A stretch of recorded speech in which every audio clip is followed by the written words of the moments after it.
Good morning, everyone, and welcome to RAC Oncology's special investor briefing. My name's Jane Lowe, and I'm the Managing Director at IR Department, and it's my pleasure to support RAC Oncology with investor relations. Presenting today will be Phil Lynch, who's the CEO and Managing Director of RAC, together with Dr. Daniel Tillett, the CSO and Executive Director. And Phil and Daniel will discuss the evolution of RAC's three-pillar strategy, together with the recent capital raise and bonus options issue, which will support the company's ongoing growth. The formal part of this session will be followed by Q&A. If you'd like to ask a question, you can do so at any time by entering your question into the Q&A function in the ribbon at the bottom of your screen. We will get through as many questions as we can in the time that we have. With that, Phil, I'd now like to hand over to you, CEO, and if I can ask you to please share your screen. And good morning to investors. Thanks for joining us.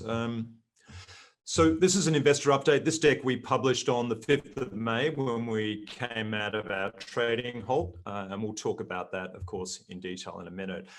I always like to remind ourselves that we are no longer simply a chemotherapeutic-based company. We're now a precision oncology company, and that's being very much enabled by the findings and our understanding of the FTO opportunity. We'll talk much more about that. Of course, I appreciate that some of you are new, so Daniel will help to articulate what FTO is and why it's important to our future. But very much it means we're a precision oncology company going forward, and that transforms our opportunity.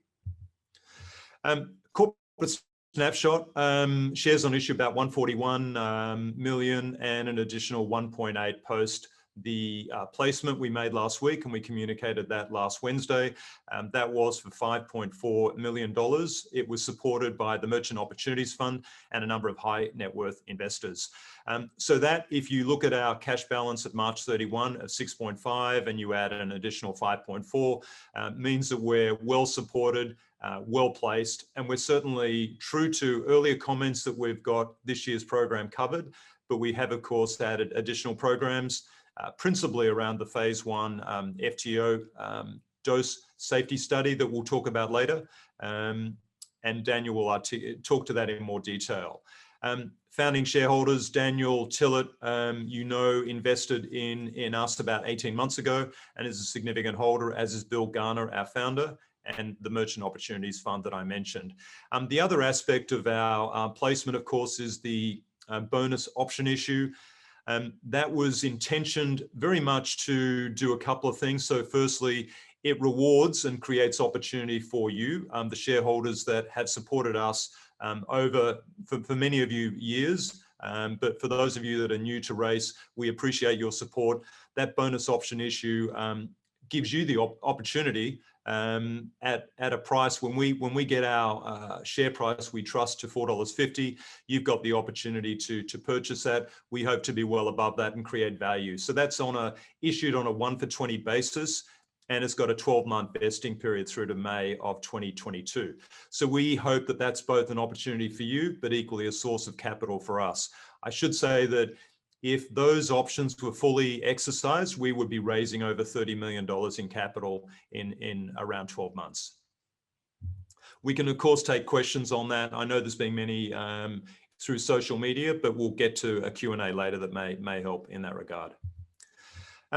I'll briefly, and I will say I'll move through this deck fairly quickly because I do want you to hear more from Daniel, of course, and give you time for Q&A.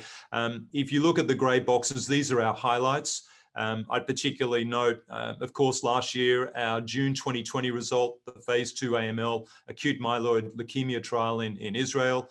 We got a 40% result. That was certainly a catalyst for our company and our share price, as was in time the FTO publication in Cancer Cell from the City of Hope and Professor Chen's findings around bisantrene being a potent inhibitor of FTO. So that certainly was equally transformative, and that's being more so over time as people have understood and appreciated what that means.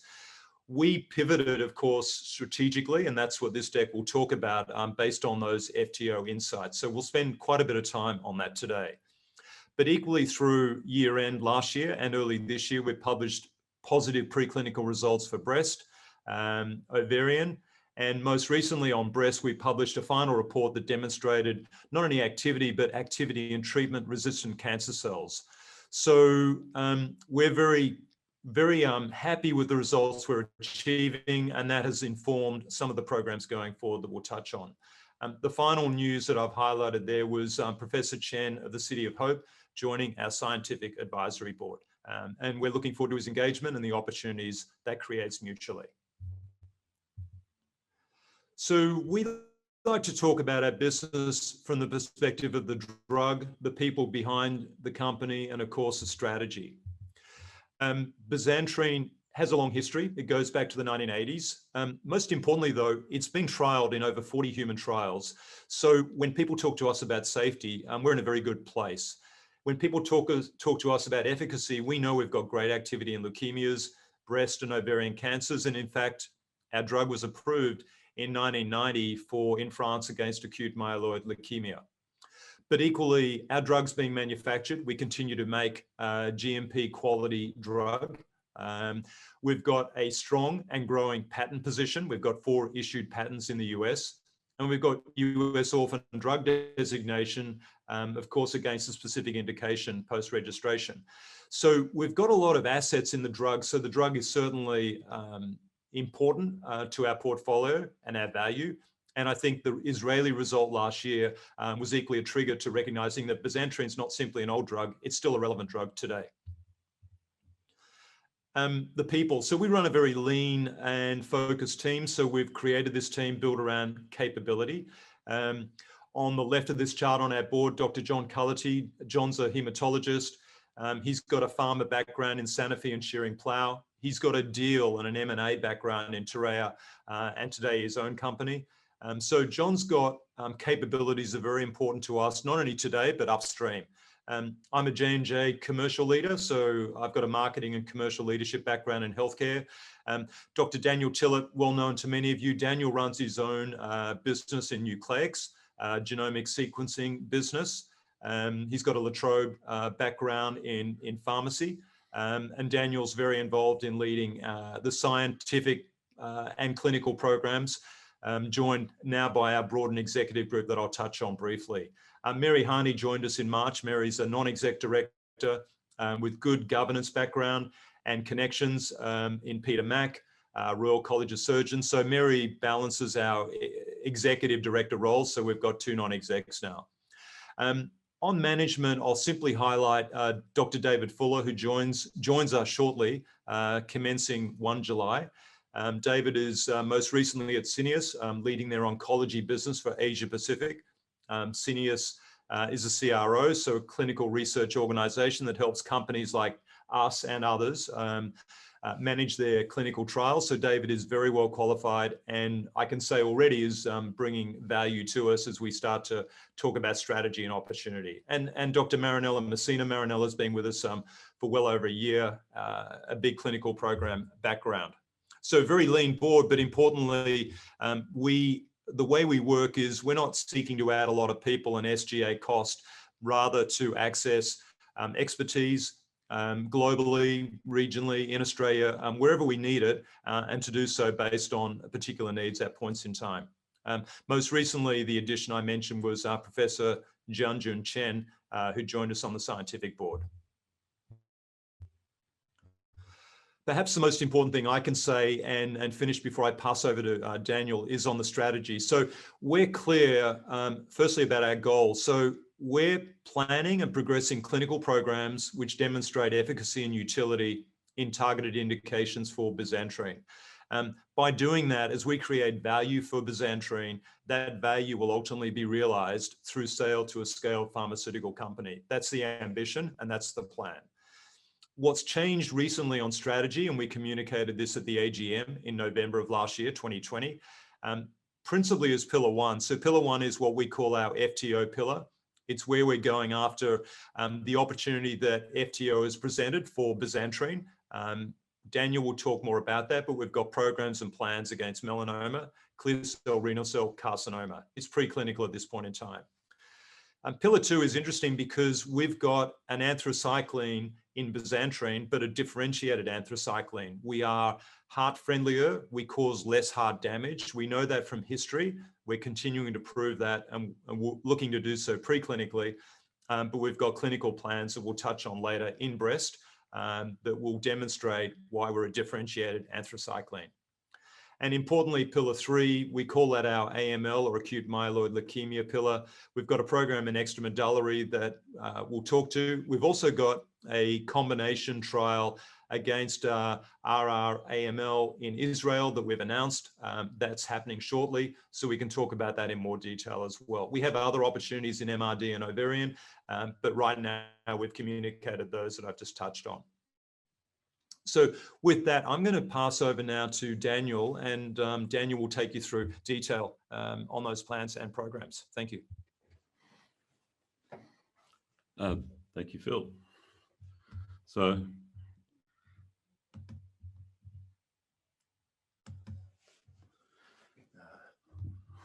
can't see the slides. There we go. All right. So the key really to the change in strategy that we had at the AGM last year was the discovery that bisantrene inhibits a particular protein called FTO. FTO actually stands for FATSO. It was discovered in the early 1990s with a fused toe of mice mutant. It later acquired the name fat mass and obesity associated protein. And the reason why this is such an interesting protein from the perspective of cancer, but also for a lot of metabolic diseases, is it turns out that it is a key protein in the RNA methylation pathway in the cell. So many people have heard of epigenetics, which involves methylation of DNA, and that can control which genes in a cell are turned on or off, independent of the DNA sequence. And the similar system exists in RNA, where there's methylation of the RNA, and that determines which mRNA, which controls, and then which proteins are produced by the cell.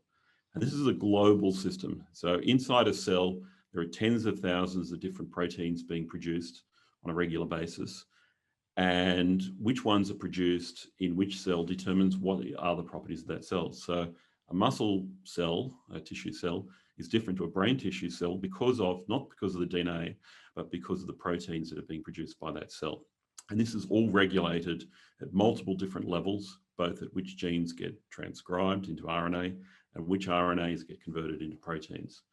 And that process at the RNA level is controlled by this methylation process. So there's a whole bunch of systems that are involved, or proteins, and a complex system involved in putting methyl groups onto the RNA.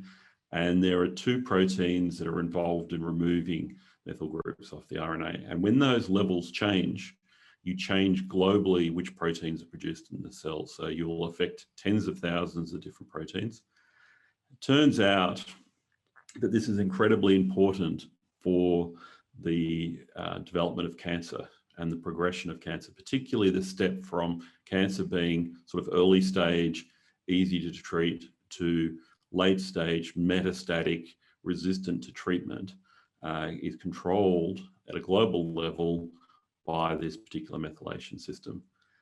Even more excitingly for us, turns out that FTO is one of the key proteins in determining that switch from a sort of more easily to treat version of cancer to a more dangerous version to treat cancer.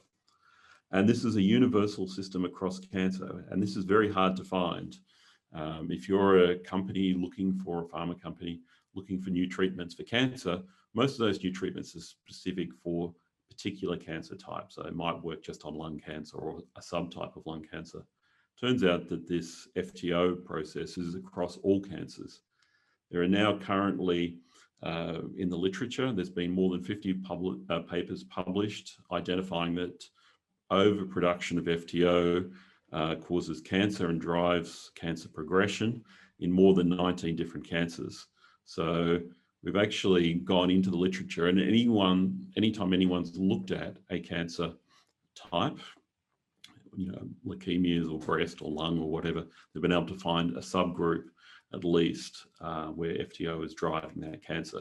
So this opens, obviously, from the perspective of a large pharma company, this opens up massive opportunities in market. Consequence of all of this is it's been very recently discovered. In fact, before 2017, none of this was known by any scientist. And in 2017, sort of the first breakthrough paper, actually by Professor Chen of the City of Hope, although at the time he was in Chicago, identified this, and that became the sort of, and since then there's been literally hundreds and hundreds of papers published in this space. It is easily one of the hottest areas in cancer research right now for scientists. So obviously we're not alone in this particular target.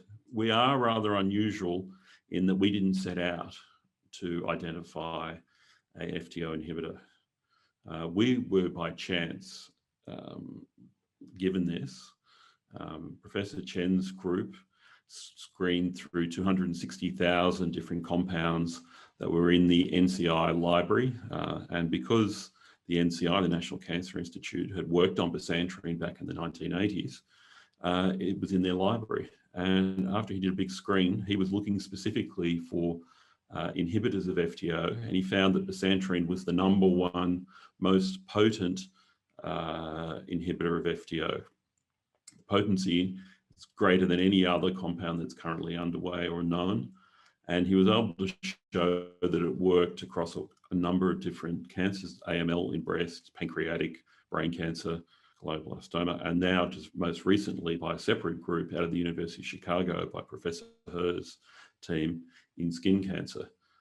Quite an amazing discovery for this to just land on what was historically a boring old chemotherapeutic drug with heart-friendlier properties. And so we seized this opportunity and pivoted the direction of the company and try and take advantage of this. So we have a drug that is clinically ready, already manufactured, can go straight back into the clinic, and is very exquisitely targeted towards inhibiting this FTO protein. You might think, well, why is this so exciting? Not only is it driving many of the cancers that are out there that are known, it also overcomes resistance to many other treatments. Professor Chen identified that the anti-PD-1, which is a checkpoint inhibitors like Keytruda, massive opportunity, massive market, and probably the biggest breakthrough in cancer since the original discovery of chemotherapeutic agents back in the 1950s. Often they work well, but in about half the patients, they don't work. There's a resistance to them, or resistance develops to them.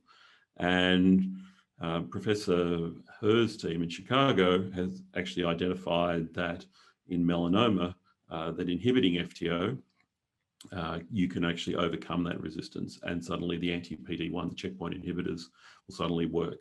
Obviously, this work's been done in mice and not in humans. And the reason why is at the time, he didn't actually have a drug that was ready to go into humans. So we have that ability to actually go in and test this hypothesis in humans. It's also with the TKIs, the tyrosine kinase inhibitors, massive opportunity, big market there, overcoming resistance to those, which is a huge problem. Also other chemotherapeutic agents like cisplatin, some of the newer drugs that have been widely used in breast and ovarian cancer, like the PARP inhibitors, hypermethylating agents, a very big group of drugs, particularly in leukemias, radiotherapy, also massive use in cancer. You can overcome resistance to radiotherapy by inhibiting FTO. So this opens up a massive number of opportunities for bisantrene. And this is only the beginning. This has been such a new discovery that all the different possibilities have yet to be explored by scientists. We're exploring some of them ourselves, but there are a lot of other people out there working on this. So that we're really at the very beginning of a very, very exciting opportunity in this space in cancer treatment. So as we indicated at the AGM, we had a lot of opportunities. We could go through many, many different cancers, but we're a small-ish company. We can't do every single possible cancer out there. So we had to narrow down to what we thought were the two best opportunities. And the two best opportunities we thought were melanoma and clear cell renal carcinoma, which is a kidney cancer. And I'll talk about melanoma first. Obviously, Melanoma is very well known to most Australians. It is, if you had to choose an Australian cancer, it would be melanoma. Many of us either have had melanomas or know people have had melanomas. Whilst if you catch it early, it can be treated effectively. If it spreads, it's a very dangerous cancer and very difficult to treat. And the overall survival can be quite low, as low as 25% over 5 years. And the reason why it's so difficult is melanoma is very resistant to treatment. And one of the major drivers behind this is FTO overexpression. And so Professor Herr's team from the University of Chicago found that FTO overexpression caused resistance to the checkpoint inhibitor drugs like Keytruda, and that if he was a down-regulated FTO, which is a genetic way basically of switching off FTO, exactly the same thing as the way that bisantrene works, he was able to overcome PD-1 resistance. So this opens up a massive opportunity for us as an adjunct to the checkpoint inhibitors. There are now 7 different checkpoint inhibitor drugs on the market, all doing basically exactly the same thing, binding to the PD-1 marker and helping activate the immune system. And all those different drug companies have a problem in that, how do you differentiate your checkpoint inhibitor from someone else's? And so there's a great opportunity there for something like bisantrene to come in here and enhance the checkpoint inhibitors. It also gives the opportunity for a bidding war to break out between them, which is, from a shareholder's perspective, exactly what you want to see. The other cancer type we chose out of all the possibilities was a relatively rare cancer called clear cell renal cell carcinoma. This is a kidney cancer. It often has no symptoms until it's reached grade 4, stage 4, and spread throughout the body and after metastases. So that's really the first time you pick it up. It can be, because of that, it's often very difficult to treat, and the overall survival is quite low. Surprisingly, even as a rare cancer, it's the 10th most common cancer overall, about 80,000 cases in the US every year.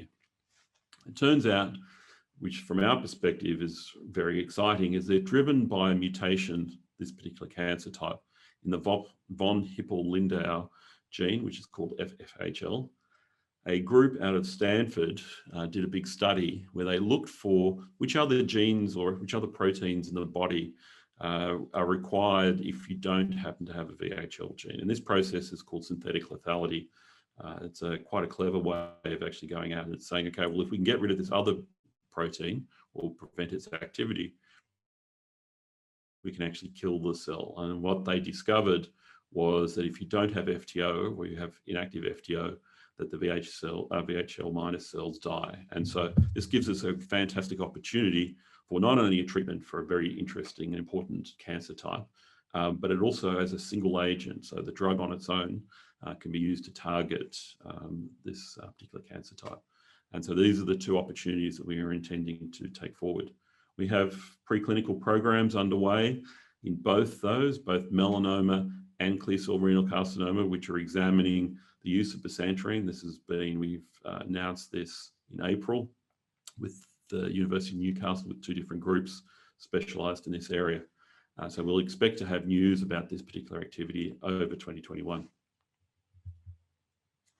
So that's the exciting Pillar 1 strategy. And this is an area where, from a scientific point of view and from the potential point of view, is an amazing opportunity. However, from a risk perspective, this is all preclinical. We don't have any clinical data at this stage targeting FTO. Nobody has had a drug, so we don't know. And so we don't want to put all our eggs in one basket. And we also, so we've, in our other pillars, made use of our clinical data that we have. In breast cancer, we have both recent preclinical data that was we did in collaboration with the University of Newcastle that identified that bisantrene is able to kill cells that are resistant to the current standard of care drugs. We also have a lot of clinical data. There were, I think, 5 phase 2 breast cancer trials run in the 1980s and 1 large phase 3, which demonstrated bisantrene, whilst it was not able to shrink the tumours as effectively as the standard of care doxorubicin, the patients overall lived just as long. And so it was a very interesting result. while it was bad for Ledley, they managed to mess up the phase 3 trial and prevent them from actually being able to register bisantrene. There was a lot of really interesting and exciting data discovered in that phase 3 trial and the preceding phase 2 trials that opens up an opportunity for us to actually do a similar type of trial in advanced metastatic breast cancer. And so we're announced to the market that we will be running a small or smallish phase 2 trial here in Australia in advanced metastatic breast cancer patients to try and utilize the properties of bisantrene of overcoming and being able to kill cells that are resistant. So obviously, the reason why patients have reached an advanced stage is because their current treatment options have all failed and they need some new option, and bisantrene potentially offers that. And the other thing are investigating is running a largest trial in what are called anthracycline-naive patients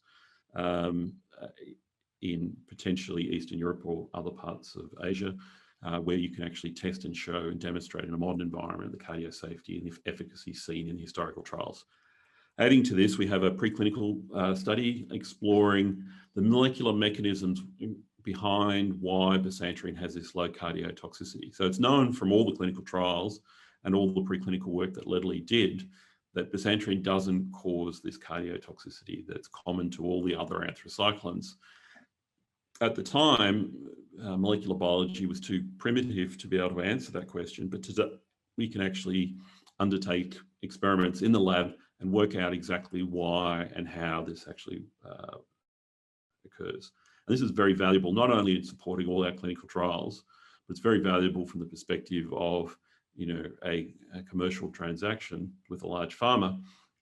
If they want to know how your drug works, there's no point saying, well, back in the 80s, it didn't cause any cardio damage. We want to be able to say to them, we know why it didn't. And then we also have clinical data to back that up. And that's an extremely valuable package to take. And so that program is underway also at the University of Newcastle with a team there that's really specialised in looking at cardiotoxicity with anthracyclines. The final pillar we have is in AML, in particular in extramedullary AML. As you can see there on the left-hand side is a picture of a patient from the Israeli trial that we completed middle of last year, a small phase 2 trial. It had a very effective response, particularly in the patients that had extramedullary AML. And extramedullary just means the AML, the leukemia, has spread from the bone marrow where it normally lives out somewhere into the body. And it takes up residence pretty much anywhere in the body it can occur. And when it does, it behaves more like a tissue, cancer from that tissue. So on the left-hand side, you can see a patient that has an extramedullary form in the breast tissue. And in that particular patient, the AML is behaving like a solid tumor, like a breast cancer.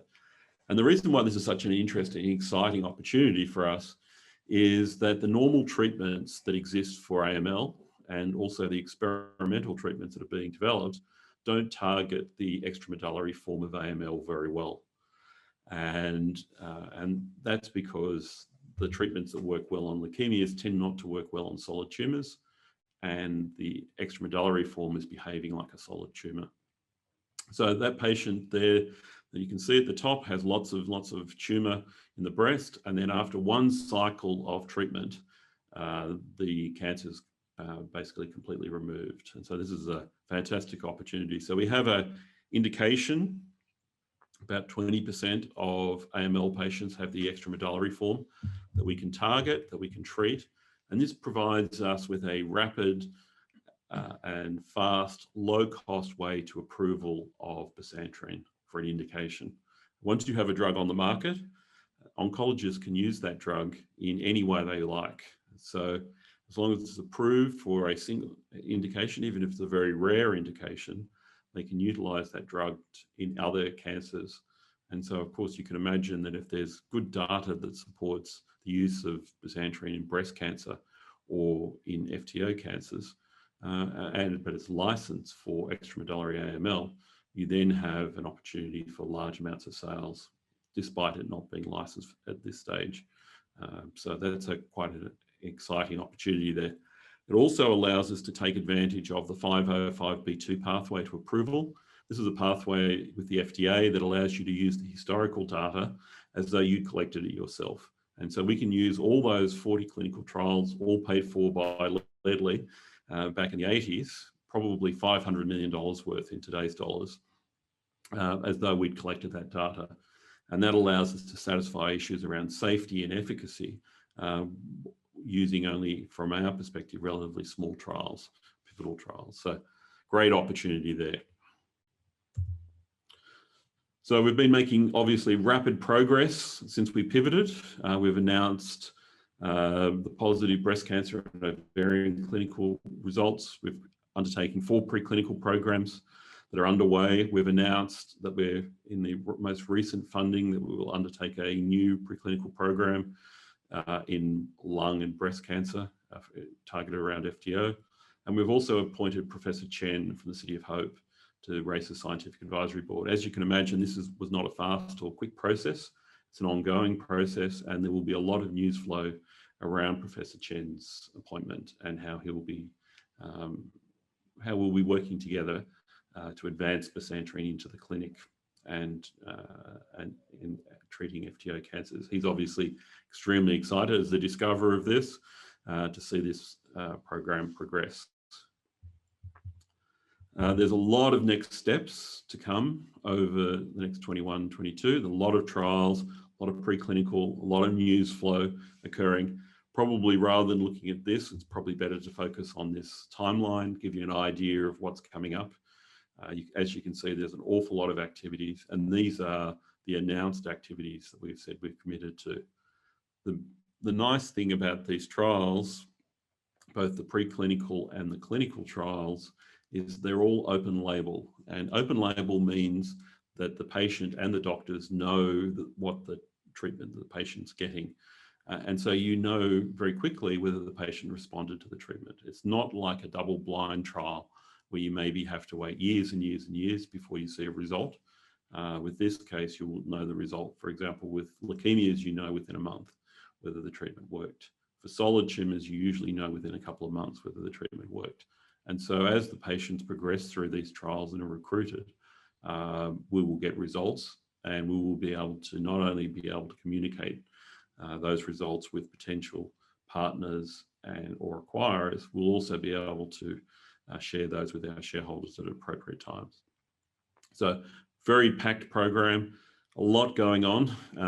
Obviously, Phil and I and the rest of the team at RACE are very busy at all times, but we're really super excited to see what's coming up. And with that, I'll pass back to Phil for a wrap up before questions. Yeah, thanks, Daniel.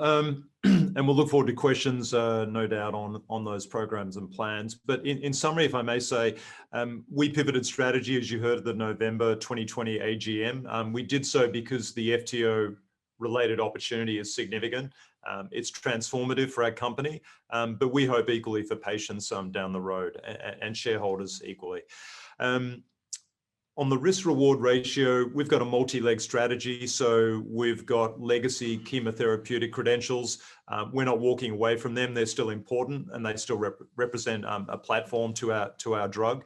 But the FTO opportunity does, I think, give us material opportunity to transform our business.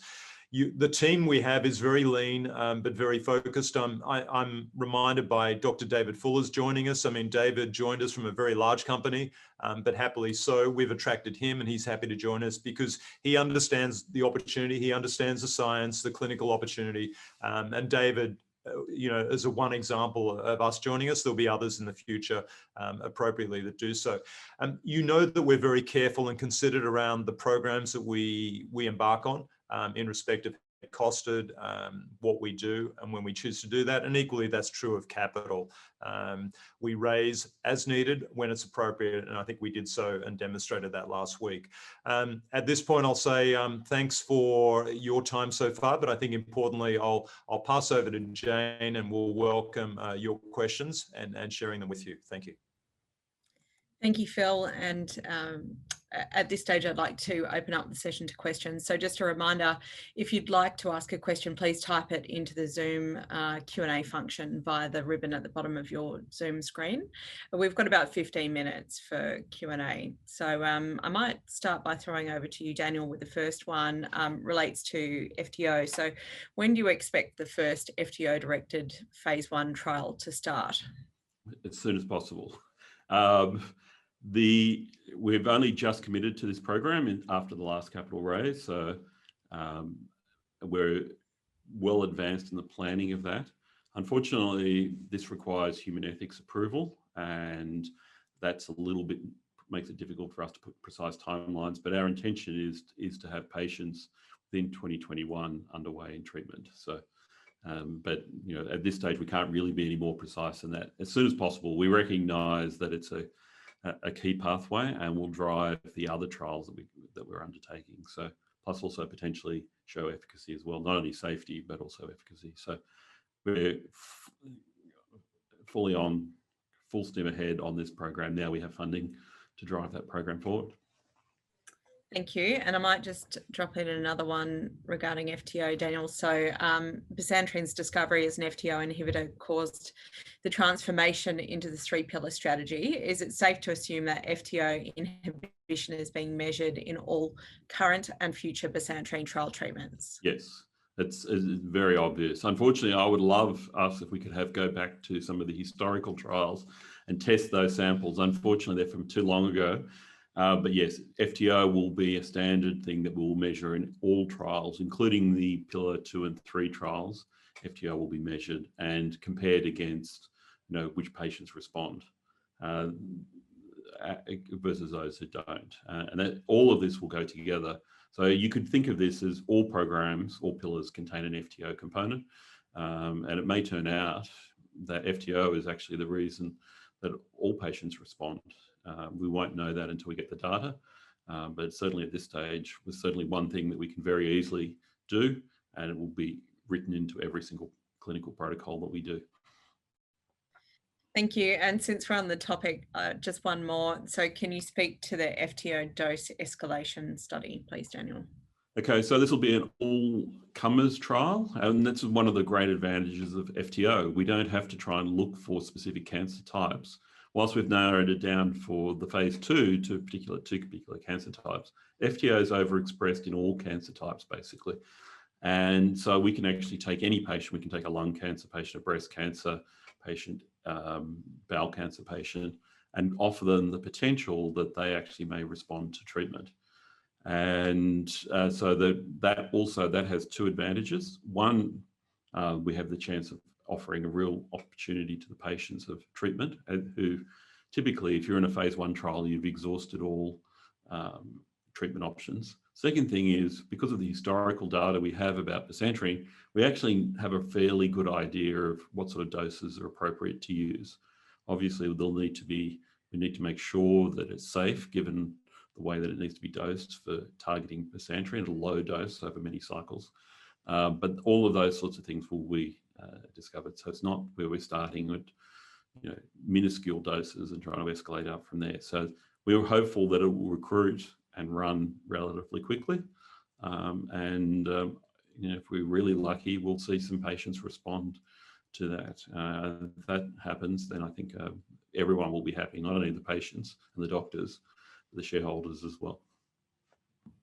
Excellent. We've got lots of extra questions regarding FTO and its particular impact, but I might just move across to Phil for a minute. So there's a question here, obviously the one on everybody's lips. So when are we looking to have a discussion with Big Pharma? Can you just talk to timing around that, please, Phil? Yeah, sure. It's a question we hear very often. I think people are excited about what that means. My answer is simply that the better our data and the more data we have, that will guide the quality of a discussion with pharma. So we will start a program. We'll start it likely later in this year.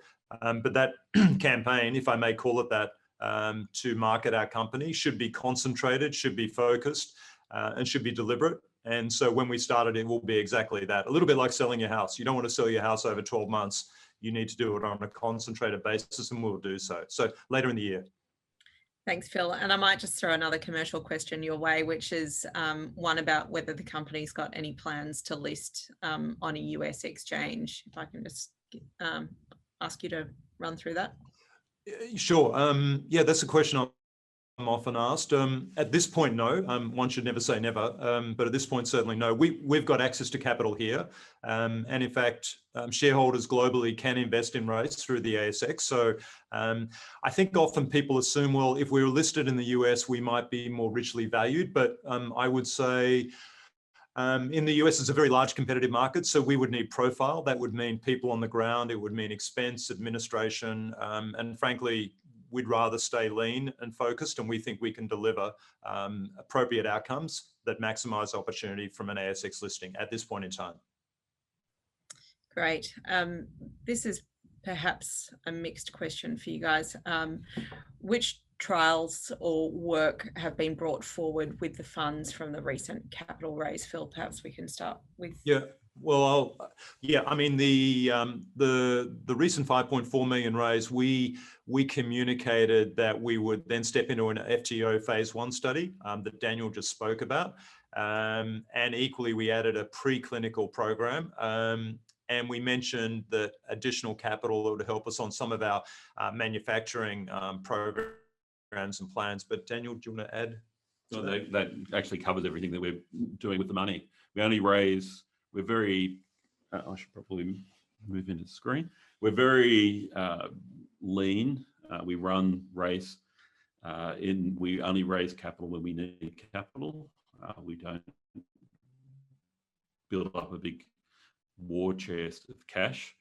And the reason for that is it's very costly for shareholders. And so we're really focused on getting a return to the shareholders. I'm a major shareholder. The last thing I want to see is Race succeed and me ending up with 0.01% of the company. It would be kind of a not such a great outcome for me personally. So I'm very much aligned. Phil as well, he's a major shareholder as well, particularly, and we're motivated through not only in options, but also directly in our shareholding. So when you have management and shareholders' interests aligned, I think that's a great outcome for investors. Okay, and on that note, I might add in this question here about the bonus offer. Excuse me. So how will investors be informed of the details of the bonus offer and how to action the offer? Everyone should be sent a letter or an email letting them know about that. There's also a prospectus which has been released. You actually don't have to do anything. It's a free bonus. It will just automatically appear in your account. The issue date's the 19th of May, and you don't have to do anything. If the price of the share goes over $4.50, you will be able to convert those, or you can actually convert them at any time you like, anytime before May next year. So if we deliver on all the things that we have set out to do, and it turns out to be successful, then I think that there's a real possibility that many shareholders will receive this bonus and will be able to convert at a price far below the actual current share price at the time. So yeah, it's something we thought of.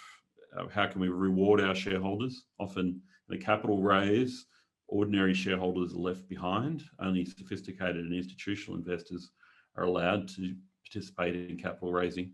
And we wanted to make sure that all shareholders benefited in a capital raise. All our shareholders are important to us, even those of you with only one share. Terrific. Okay, well, we might switch back a gear and head back towards FTO because there are lots of questions coming in about that. So stay where you are, please, Dr. Tillett. So question here, is there circumstantial evidence of FTO in? Yes, is the answer to the question. It looks like, if you start to look, particularly in the breast cancer trials, it really does look like the response rate appears to be there's about a 15 to 20% FTO overexpression rate in metastatic breast cancer. And if you look at the historical breast cancer trials, for 80% of the patients, bisantrene didn't appear to do very much. And then for the last sort of 15 to 20%, they had very long survival times. In fact, the longest lived patients in that trial were the ones that received bisantrene. And so it looks like that there's a split in the population that were treated, and it looks like potentially it was the FTO patients that actually responded to the drug. Unfortunately, it'd be great if this trial had been done recently, we could actually go back and have a look at the samples and see whether the patients that live a long time, but because it was from so long ago, we can't do that. But we will be looking at this particular question in our upcoming metastatic breast cancer trial, and those patients will be monitored for FTO and seeing if the ones that respond are the ones that have FTO overexpression. Thank you. Okay, another question here on trial work again. So how difficult is it to perform testing in early stage cancers? And are there any ways that RACE is working to trial bisantrene in more early stage cancers than late stage cancers? Yeah, this is a question. This is often the way that you actually are kind of forced to test new drugs. And bisantrene, while it's an old drug and been around a long time, it's a new drug as far as FTO is concerned. You have to start out in late stage patients. As much as it makes sense to use it at an early stage, you just can't ethically do that. And so you have to start in late stage patients. If you see a success or a signal, then you can move sort of closer to diagnosis and test in those sort of patients.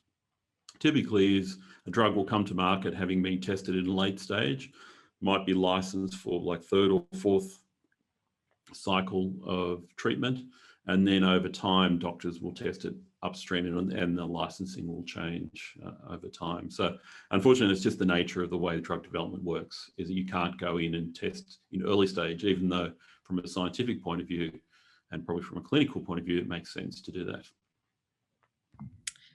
Okay, thank you. And a question here on the clear cell renal cell carcinoma trial. So I'm wondering if a tyrosine kinase inhibitor or a TKI will be used in conjunction with bisantrene in the preclinical clear cell renal cell carcinoma trial. You can imagine that would be one thing that would be looked at. So we'll be looking at every possibility as we've done with other preclinical work. And you can imagine we haven't announced what is in that preclinical work. As you can imagine, discoveries in that space, it's a competitive area. Bisantrene's known by other groups now. It's CS1 has been published. And so we want to try and make sure that we protect the IP as much as possible. But you can imagine that it's a fairly obvious thing to do, to try, and a lot of other things as well. Okay, and now switching across to extramedullary AML. So because extramedullary AML acts like a solid tumour similar to breast cancer, would the 100% response rate seen through last year's trial further de-risk the cancer pillar? Yes, yeah, so de-risk it from there's two perspectives. We've got very good historical data that bisantrene works really well in AML. The difficulty at the moment is that there's a large number of clinical trials being run. There's about 600, the last time I had a look, in clinical trials. There's about 200 drugs. This is a rare disease. There's about 50,000 AML patients every year. And so if you have that many clinical trials and that many drugs being tested, it's very difficult to actually recruit patients into a trial. So a lot of our competitors in the AML space, if you want to look at it this way, stuck in that they've got clinical trials open, but they're recruiting at a turtle's pace. And there's no good us going down a clinical program that will take 10 years to complete. And so you need to find a niche, and extramedullary provides that niche. There is no drug currently being tested in extramedullary AML. There's a great clinical need for this. It's being recognized. And the only time that extramedullary comes up in AML clinical trials is as an exclusion criteria. So at the moment, patients that have extramedullary AML are kicked out, not allowed to go into other clinical trials. And so they're really left with no treatment options. So this opens up a way that we can quickly and rapidly recruit the patients we need to show that bisantrene is effective from the historical data. So it's a fantastic opportunity and pathway, relatively low cost, a relatively rapid way of getting AML approved and onto the market. Once it's approved for one indication, that opens up this off-label opportunity. So that becomes very attractive from a pharma company's perspective. They will look, how soon can we start selling this drug? and they'll want to know, can this get there? It also provides us with a viable alternative to a pharma deal. Whilst we've said that we're intending to, do a pharma deal, when you go into a negotiation with a large pharma company, it's your best alternative to an outcome with a negotiated outcome with them that determines the price. We don't want to be in a situation where the pharma company says, this is our offer, take it or leave it. We want to be in a situation to say, well, if you don't want to do a deal, we'll just continue on our very way. We can actually get to market and so forth without your support. And that gives you a really strong bargaining chip. And everything about negotiation is making sure you've got a good bargaining chip. So as a team, management team and board, we're all very, very, very focused on a commercial outcome. Whilst we think there's a fantastic clinical opportunity here and scientific, our number one focus is a commercial outcome for our shareholders. And that's what we're focused on doing. And that ensures we have a right package when we approach the right companies at the right time, that we actually have something that will be very, very attractive and that we can negotiate a good outcome on. Gosh, well, that would be a good way to end this session, but I've got a couple of extra questions for you first. So there's one here just again related to, I think, contemplation of that AML trial. So with the recent developments of conflict in the Middle East, is there any concern that any planned trials in the region could be compromised or delayed? And if so, what contingencies are being considered and can they be enacted swiftly to ensure RACE's research timeline? And there's a similar question, but more related to COVID and any trial delays. So perhaps you can talk to that. Yeah, so we're fully aware of this. It's Israel is not exactly that Middle East is not exactly the peaceful part of the world. We have 2 AML trials committed to, clinical trials. So we have one in Israel, which is a combination with clofarabine, fludarabine and bisantrene. And that's one trial. And we have the EMD AML trial is to be started here in Australia first. And so we're a long way. So we're aware of all these risks and we try and cover those risks as much as possible. AML doesn't wait for anyone. It doesn't matter whether the country's at war or whatever else. AML patients need treatment. If they don't get treatment, they die. And so the patients that would be going into this trial in Israel are patients that need treatment. They've exhausted all their other options. And if they don't get treatment, they die. So the doctors are aware of this. And I think the Israeli doctors are very aware of the situation they're currently in at the moment. So whilst it may cause a slight delay, I don't imagine this will be any lengthy delay. Okay, so I might just actually throw one final question to Phil, and that relates to analyst coverage. So Phil, question here, are there any analysts that are currently covering the stock? So some of you would know, and I would point to MST, albeit sponsored by us. MST has released a report on us, and we would hope at some point in the future when it's relevant, they'll update that report. Equally, we continue to meet, that's a role that Daniel and I have, with institutions and analysts more broadly. And I think as our trial results progress, increasingly we'll attract analyst coverage. So right now, no, but in the future, I would hope so and trust that'll be a yes. Thanks, Phil.